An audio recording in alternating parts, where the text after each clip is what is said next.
शांति।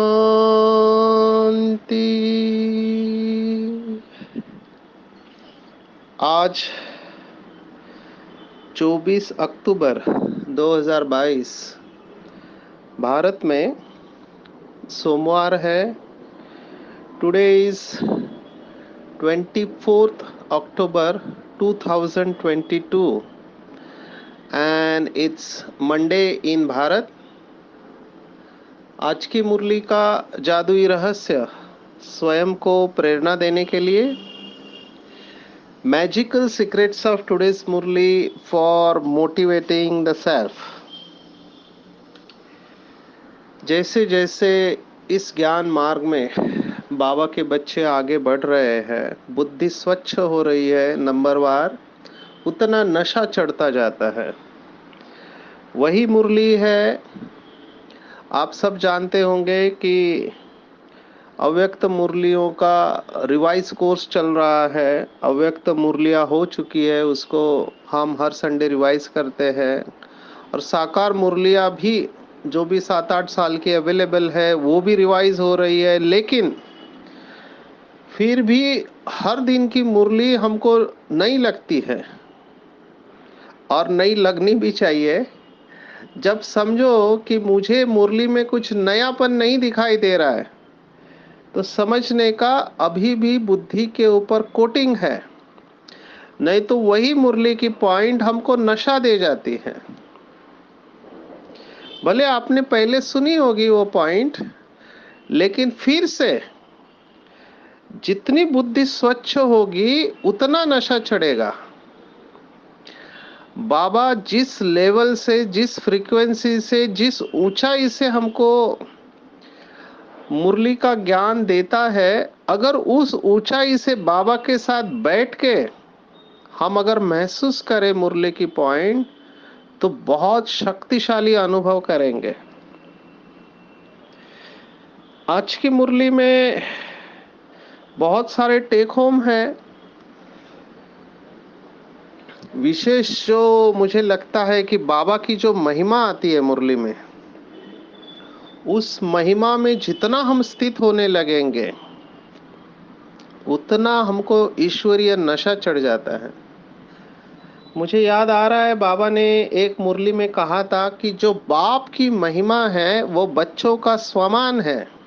कितना सुंदर महावाक्य, जो बाप की महिमा वो बच्चों का स्वमान। तो बाबा की जितनी भी महिमा आती है मुरली में वो सब हम बच्चों का स्वमान है। बाबा ने और एक मुरली में कहा था कि जो बच्चे कहते हैं कि क्या करूं, मेरा संस्कार ही ऐसा है। जो अभी संडे की मुरली में हमने देखा, कई लोग कहते हैं कि क्या करूं, आप बुरा मत मानना, मेरा टोन ही ऐसा है, मेरा बोल का टोन ही ऐसा है। तो बाबा ने कहा कि बच्चे, आपकी जो रचना है, टेप रिकॉर्डर आपकी रचना है, उस रचना का भी आवाज कम जास्ती किया जा सकता है। और रचयिता कह रहा है कि मेरा टोन जास्ती है। इसका मतलब रचयिता मालिकपन की स्थिति में नहीं है। हम चाहे तो अपना टोन कम कर सकते हैं।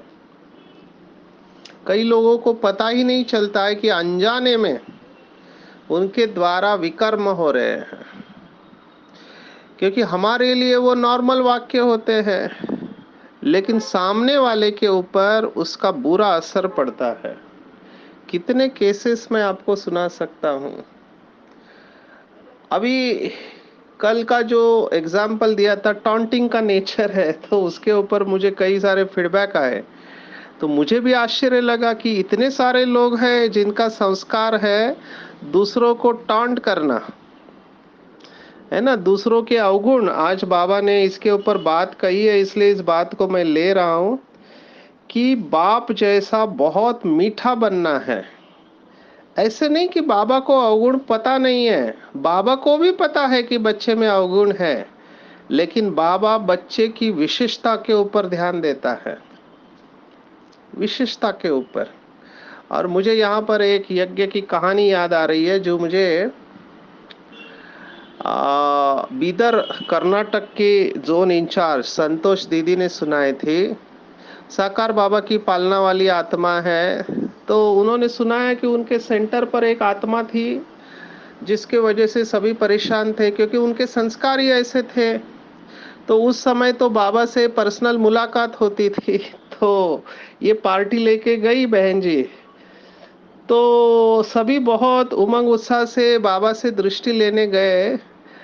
तो देखा कि बाबा उसी आत्मा को प्यार बहुत कर रहा है, टोली दे रहा है, जिसने सबको परेशान किया था। अभी सभी हैरान हैं कि बाबा इस आत्मा को इतना क्यों प्यार कर रहा है। तो टीचर्स को भी ऐसे लगा कि हम इतनी सेवा करते लेकिन हमको बाबा ने कुछ नहीं बोला, उस आत्मा को इतना टोली दे रहा है, प्यार कर रहा है। तो लास्ट में सब चले गए, तब टीचर ने पूछा कि बाबा ऐसा क्या है, आप तो सब जानते हैं। तो बाबा ने मुस्कुराते हुए कहा कि बच्चे, हर माँ बाप के दो प्रकार के बच्चे होते, एक होते हैं जो खुद को संभाल सकते हैं, लेकिन माँ बाप का ध्यान उस बच्चे के ऊपर ज्यादा जाता है जो बीमार रहता है और उसको पालना की जरूरत होती है। तब टीचर के समझ में आया। तो हमको भी ये ध्यान में रखना चाहिए कि हम सबका लक्ष्य है बाप समान बनना। तो बाबा के सभी प्रकार के बच्चे हैं, नंबरवार है।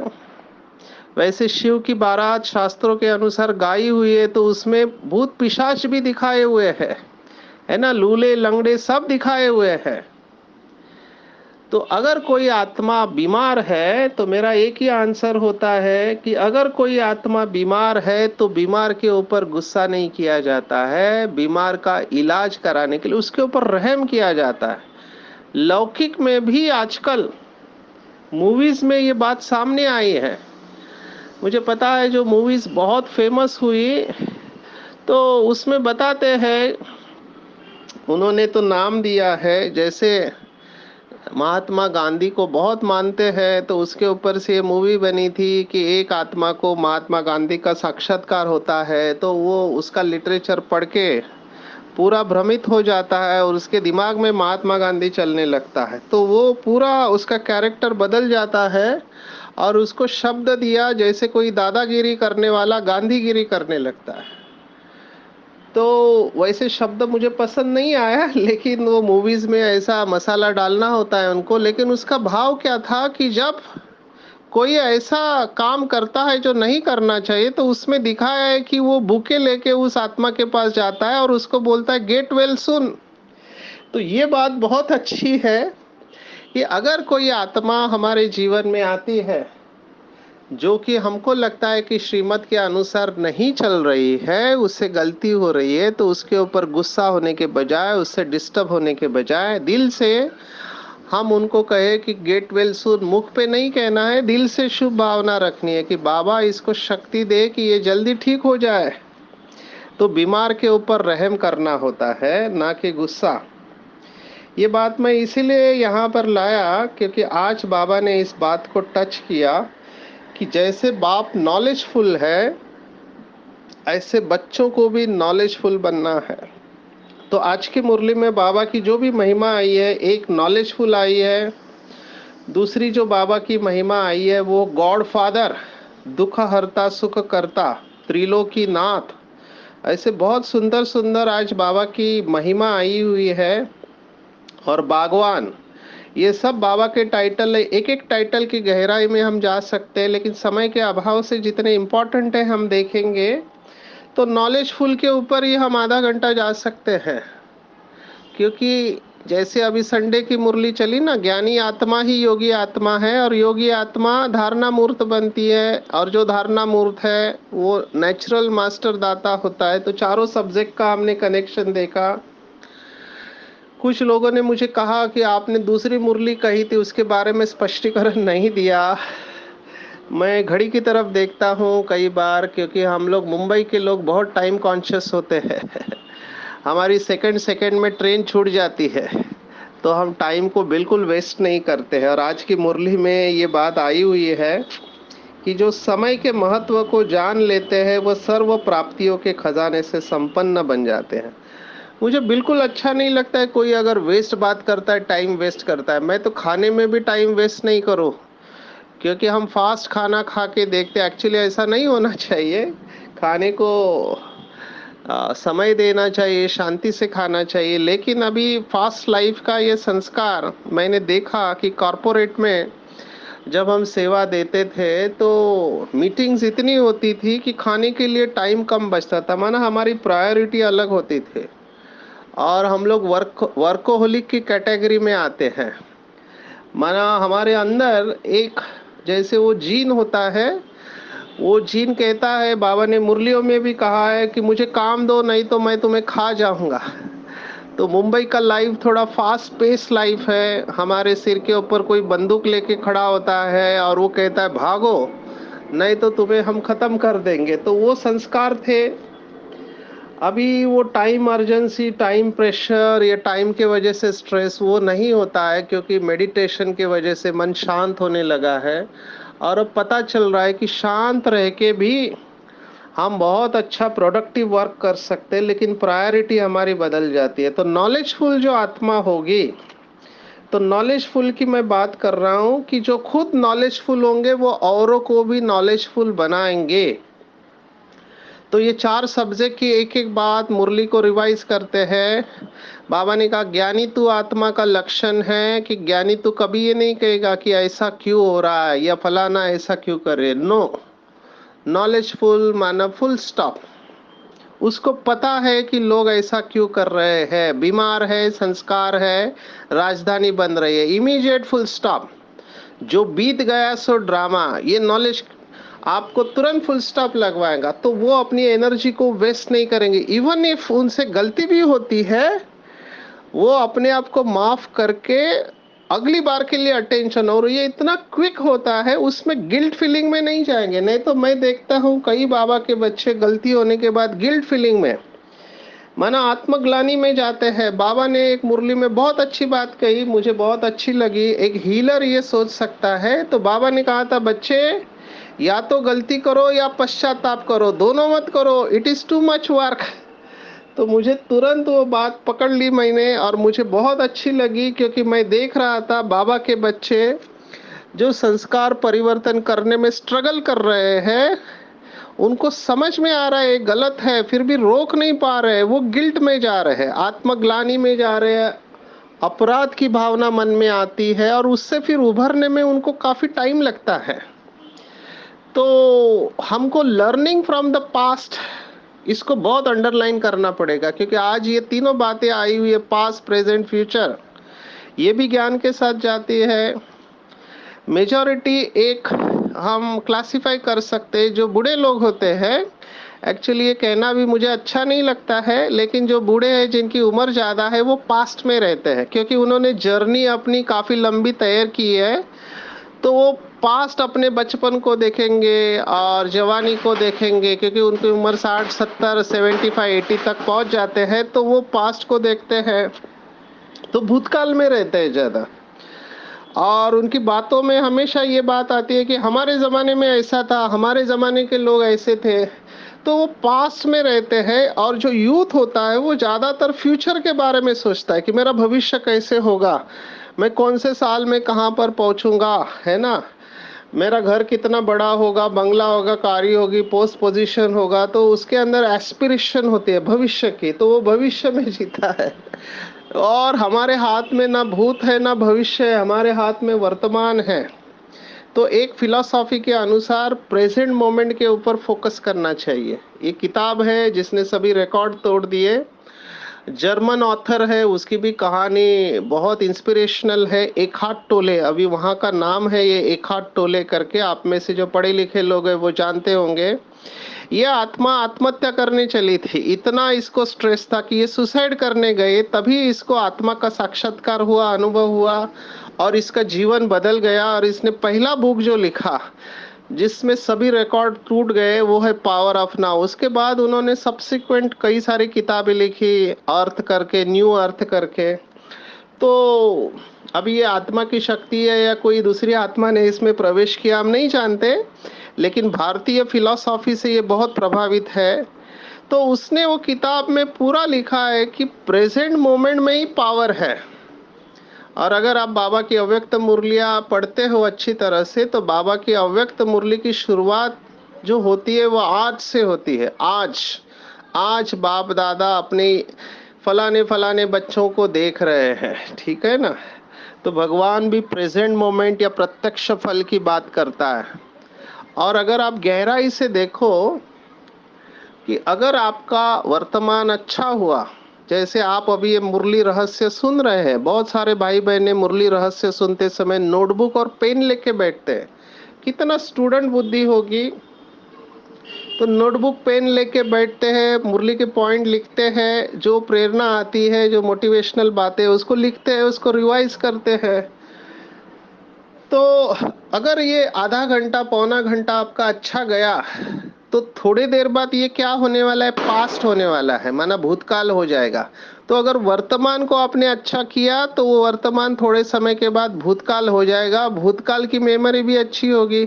और अगर वर्तमान आपका अच्छा है, तो उसका इफेक्ट आने वाले भविष्य के ऊपर भी होगा। इसलिए कहते हैं the only moment under your direct control is this moment, माना आपके कंट्रोल में केवल वर्तमान का क्षण है। मेरे पास बहुत चिंता के मरीज आते हैं, जिनको चिंता की बीमारी होती है, ऐसा हुआ तो वैसा हुआ तो, या पास में जीने वाले हैं।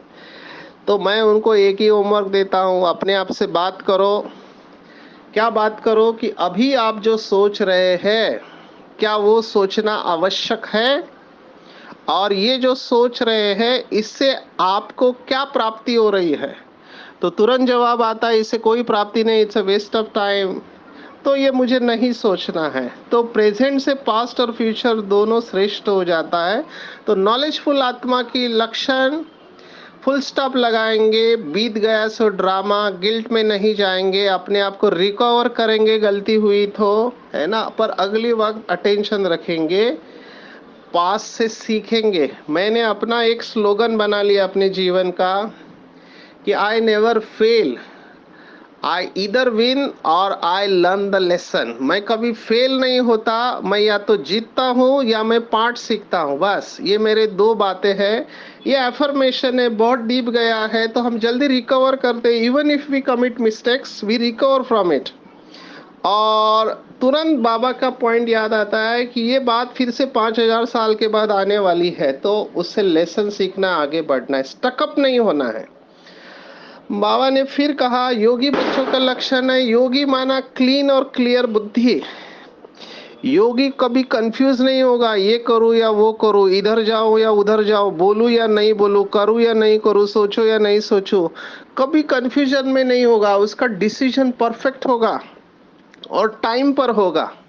अंग्रेजी में कहते हैं a right decision if taken late is not a right decision. अगर आप सही निर्णय भी लेते हो लेकिन लेट लेते हो, तो वो भी सही डिसीजन नहीं कहा जाएगा। अंग्रेजी में ऐसे कहते हैं at the right place at right time doing right things in a right way. चार राइट चीजें होनी चाहिए। ये मेरा एफर्मेशन है, ये मैं सक्सेस के लिए यूज करता हूँ, सफलता के लिए, कि I am always at the right place at right time doing right things in a right way. तो परफेक्शन एक आ जाता है। योग कर्मसु कौशलम, ऐसे भगवत गीता का श्लोक हमने देखा दूसरे अध्याय में। तो ये श्लोक बहुत लोगों ने बायहार्ट कर दिए, 47, 48 और 50। ये तीनों श्लोक लाइफ ट्रांसफॉर्मिंग श्लोक है सांख्य योग के। तो योगा कर्मसु कौशल्य माना हमारा हर कर्म परफेक्ट है। जिसको आज बाबा ने बहुत अच्छा कहा, पिछले भी मुरली में आया था, बाबा ने कहा मैं कब आता हूँ, तो मैं मेरे राइट टाइम पर आता हूँ। इसलिए दुनिया वालों में भी, भक्ति मार्ग में भी समय को सब पावर्स दे दी है। हम कई लोगों को कहते हैं मधुबन चलो, है ना, 7 डेज का कोर्स करो, तो वो कहते मेरा जब समय आएगा तब बाबा मुझे बुला लेगा, मेरा समय आएगा। तो वो समय को सब पावर्स देते हैं। अभी ये सब हमसे ही सीखा है। भक्ति मार्ग का और एक स्लोगन है, क्या कहते हैं कि समय से पहले और भाग्य से अधिक किसी को कुछ नहीं मिलता। तो वेट करते रहो भैया समय का। मुझे ऐसे लगता है we have to create our destiny. हमको मास्टर रचयिता बन के समय को क्रिएट करना है। समय हमारी रचना है, ऐसे बाबा ने कहा है। तो भक्ति मार्ग के बिलीफ ज्ञान मार्ग में नहीं लाने हैं। बाबा के भाव को समझना है, शब्द को नहीं पकड़ना है। बाबा आता है ड्रामा प्लान अनुसार ही आता है, लेकिन ये परफेक्शन है। मैं बाबा के परफेक्शन की बात करता हूँ। फिर भले वो साकार ब्रह्मा बाबा 4 बजे एक्यूरेट योग करने आते थे, मुरली का टाइम एक्यूरेट था। बाबा ने कहा कि मेरा इस धरती पर अवतरण का समय भी एक्यूरेट है, हर चीज एक्यूरेट है। एक्यूरेसी के ऊपर बाबा ने मुरलियाँ चलाई है। समय के बारे में मैं थोड़ा बताऊंगा, क्योंकि जैसे जैसे हमारा योग अच्छा होने लगता है, हमारे पास ज़्यादा समय बढ़ने लगता है। मेरे को जो भी कहते हैं क्या करें, हमारे पास टाइम नहीं रहता, इसलिए हम योग कर नहीं पाते। फिर से मैं कहता हूँ wrong, we do not agree.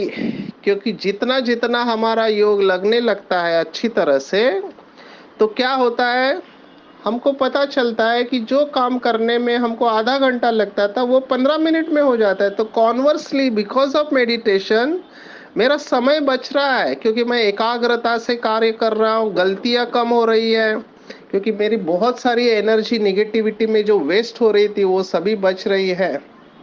तो समय बढ़ रहा है मेरे पास। तो मेडिटेशन से समय बढ़ता है। और एक हाईएस्ट स्टेज है जो बहुत कम योगी है जो अचीव करते हैं, जो बाबा ने भी कहा मुरली में कि परम धाम में समय का ख्याल नहीं रहता, क्योंकि वहाँ मूवमेंट नहीं है। समय माना movement, time is movement, time is movement. तो वहाँ मूवमेंट न होने के कारण समय नहीं है, तो आपको पता ही नहीं चलेगा कि आप कितना समय वहाँ रहे हैं। समय का कॉन्शियसनेस परम धाम में नहीं है। नॉट इवन सूक्ष्म वतन दादी जब आती थी ट्रांस से, तो बिल्कुल फ्रेश होती थी।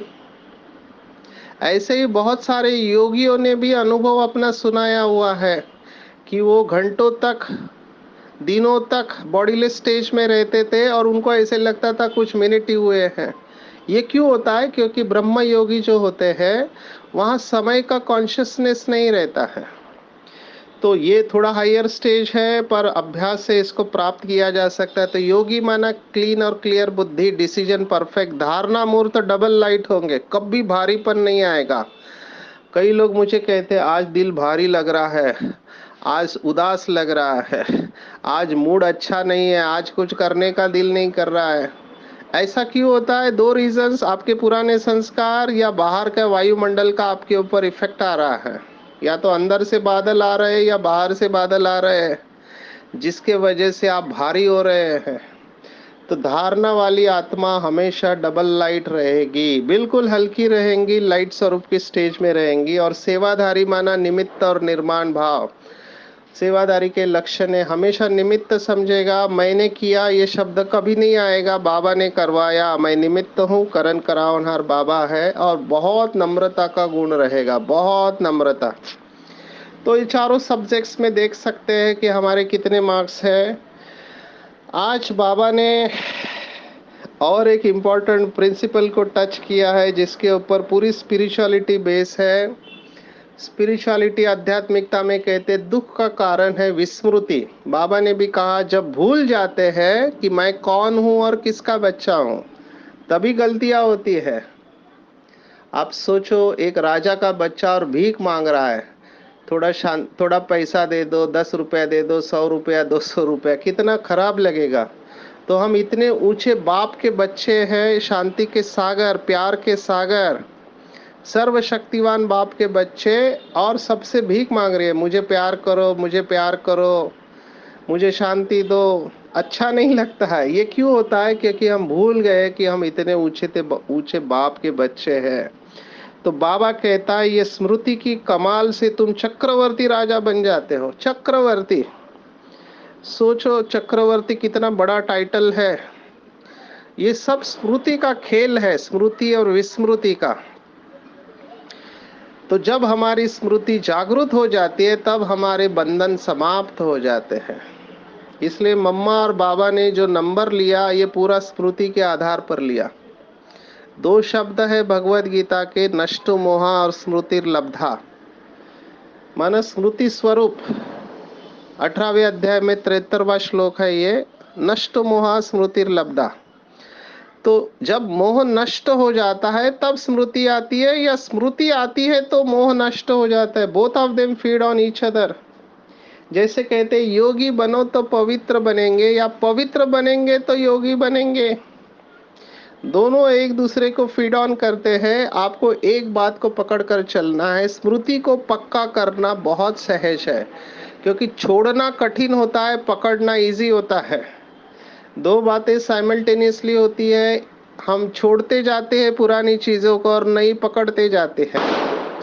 तो हमको ज्यादा प्राप्ति की तरफ ध्यान देना चाहिए, तो छोड़ना इजी हो जाएगा, क्योंकि छोड़ना मुश्किल होता है।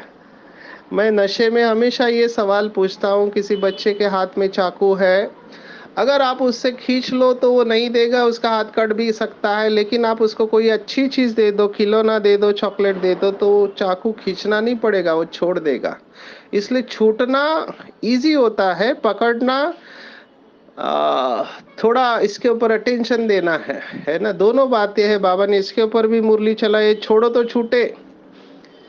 कई लोग मेरे को बोलते हैं हम छोड़ने की कोशिश करते, छूटता ही नहीं है। मैं उनको एक ही उदाहरण देता हूँ, आपके हाथ में जलता हुआ कोयला है और आप कहते हो क्या करूं, मैं छोड़ नहीं सकता। क्यों नहीं छोड़ पाते? क्योंकि अभी तक आपको ये रियलाइजेशन ही नहीं है, जिस बात को, जिस संस्कार को आपने पकड़ के रखा है वो आपको जला रहा है, आपको हीट ही नहीं फील हो रही है, आपको बहुत अच्छा लग रहा है, उसके साथ मजा आ रहा है। जिस दिन महसूस होगा कि ये मेरे को जला रहा है, उस दिन वो ड्रॉप डाउन हो जाएगी। तो बाबा के जैसा बहुत मीठा बनना है, हर एक को मीठी दृष्टि से देखना है, अवगुण नहीं देखना है। गॉडली स्टूडेंट लाइफ है, तो खुशी दिन ब दिन बढ़ते जानी चाहिए, खुशी बढ़ते जानी चाहिए। तो चेक करेंगे कि मेरी खुशी बढ़ रही है। दिवाली के दिन है, मुझे वो गीत याद आ रहा है, ज्योत से ज्योत जगाते चलो, प्रेम की गंगा बहाते चलो। तो सतयुग में कोरोनेशन डे को दिवाली कहते हैं। लक्ष्मी नारायण जब बैठते हैं तब आतशबाजी होती है, तो वही सच्ची दीप माला है, क्योंकि वहां पर 21 जन्म दीप माला होती है, ऐसे बाबा ने कहा। सभी के दीप जले हुए हैं। तो ग्रेटिट्यूड मोड में रहना है, सदगुरु बाप को धन्यवाद देना है। आज बाबा ने कबीर का दोहा भी याद किया, गुरु गोविंद दोनों खड़े, काके लागू पाए, बलिहारी गुरु आपकी, गोविंद दियो दिखाए। गोविंद माना ब्रह्मा बाप, कृष्ण हमको मिला सदगुरु की वजह से। तो सदगुरु को बहुत बहुत धन्यवाद। बाबा ने इसी बात को अलग तरीके से बताया कि हम ही कृष्ण और उसके साथ आने वाले हैं, तो बाप का धन्यवाद। आज अग्नि को प्रज्वलित करने को बाबा ने कहा। और हम सब जानते हैं योग की व्याख्या जो बाबा ने दी है कि लगन की अगन, लगन की अगन, लगन में मगन होना चाहिए, लेकिन अग्नि के रूप में होता है। जो शादीशुदा है, गृहस्थी है, वो जानते हैं। बाबा ने मुरली में भी कहा कि जैसे काम की अग्नि लगती है, काम की अग्नि लगती है, आग है वो, तो ऐसे ही बाबा के प्यार की अगन, दीपक में लगन की अग्नि है, जिससे अज्ञानता का अंधकार दूर हो जाता है। तो बाबा ने आज 3 सम्मान दिया है कि आप चैतन्य दीपक, कुल के दीपक और बाप दादा के आशाओं के दीपक है। और हम जब एक रस अटल अडोल हो जाएंगे, तभी अनेक आत्माओं के दीपक जगा पाएंगे और तभी सच्ची दिवाली होगी। तो एक विजन क्रिएट करेंगे आज दीपावली के दिन कि मेरी ज्योति जगी हुई है और मेरी ज्योति से विश्व की अनेक आत्माओं की ज्योति जग रही है। जैसे ये मुरली से अनेक आत्माओं की ज्योति जग रही है, तो मैं मास्टर कुल दीपक हूँ, चैतन्य दीपक हूँ और बाप दादा की आशाओं का दीपक हूँ। बाप दादा को विश्व में प्रत्यक्ष करने के निमित्त हूँ। जब तक जीना है पढ़ाई पढ़ना है, पढ़ेंगे लिखेंगे तो बनेंगे नवाब। तो आज की पूरी मुरली में बाबा के टाइटल को याद रखना है कि मैं आत्मा बाप समान, नॉलेजफुल गॉड फादर, दुख हरता, सुख करता, मास्टर, बागवान या भगवान के बगीचे का माली हूँ। बाबा ने कहा तनख्वाह अच्छी मिलती है, इसके बारे में एक कोट सुनाना चाहेंगे कि पहले इसको नौकरी कहते थे क्योंकि एक कमाता था और 9 लोग खाते थे। फिर उसको चाकरी कहने लगे क्योंकि एक कमाता था 4 खाते थे। फिर उसको तनख्वाह कहने लगे क्योंकि एक तन के लिए ही पूरा पड़ता था। फिर उसको वेतन कहते थे क्योंकि एक की इनकम में एक का भी नहीं चलता था। अभी तो इसको सैलरी कहते हैं। क्यों? क्योंकि आजकल के बच्चे जो है केवल सेल फोन के लिए ही कमाई करते, तो उसको सैलरी कहते हैं। तो हमारी ना तनख्वाह है ना इनकम है, हम तो पद्मा पदम भाग्यशाली रिचेस्ट इन द वर्ल्ड है, ऊंचे ते ऊंचे भगवान के मददगार बच्चे हैं। मास्टर नॉलेजफुल बाप समान संपन्न और संपूर्ण है। अच्छा, ओम शांति।